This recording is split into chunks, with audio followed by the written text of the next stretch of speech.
देश में 3 राज्यों में होने वाले विधानसभा चुनाव को लेकर के लगातार सियासी गलियों में सरगर्मी तेज हो रही है।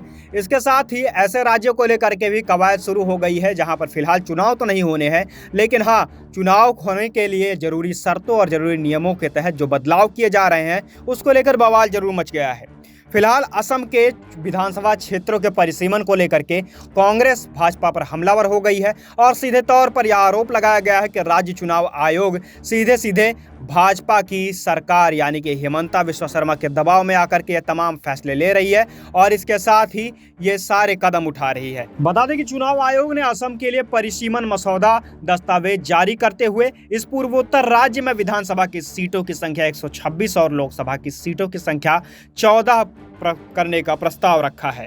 अब इसे लेकर विपक्ष हमलावर हो गया है। विपक्ष ने आरोप लगाया है कि चुनाव आयोग बीजेपी और असम के सीएम हिमंता बिस्वा शर्मा के इशारों पर काम कर रहा है। कांग्रेस की तरफ से कहा गया है कि सत्ता के प्रभाव में आकर चुनाव आयोग ने मसौदे को तैयार किया है और विपक्ष के आरोपों के बाद अब इस बात को लेकर राजनीति तेज हो गई है। असम प्रदेश कांग्रेस कमेटी के अध्यक्ष भूपेन बोरा ने परिसीमन प्रस्ताव को लेकर बीजेपी पर करारा हमला किया है और साथ ही चुनाव आयोग के फैसले पर भी सवाल उठाया है। उन्होंने कहा यह काफी दुर्भाग्यपूर्ण है कि चुनाव आयोग बीजेपी के एजेंसियों की तरह काम कर रहा है।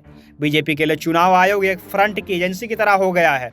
आपको यह पता होते हुए भी कि मामला पहले ही सुप्रीम कोर्ट में है और कोर्ट ने 25 जुलाई को सुनवाई की तारीख रखी है। इसके बावजूद यह प्रस्ताव पारित किया गया।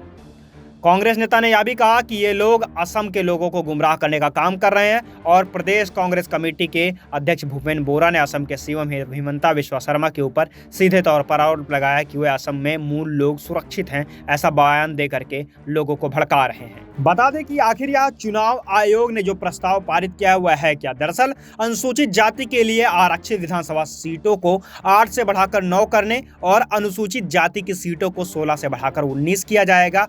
इसके अलावा निर्वाचन आयोग ने परिसीमन मसौदे के तहत अनुसूचित जनजाति के लिए विधानसभा के 19 और 2 संसदीय सीटों की अनुसूचित जाति के लिए और विधानसभा की 9 और 1 संसदीय सीट आरक्षित करने का प्रस्ताव पारित किया है। इसी को लेकर के चुनावी घमासान जारी है और चुनाव निकाय ने प्रस्ताव भी दिया था कि वेस्ट कार्बी आंगलोंग और स्वायत्त जिलों की विधानसभा सीट की संख्या 1 और बोडोलैंड स्वायत्त परिषद क्षेत्रों में 16 से 19 तक बढ़ाई जाए।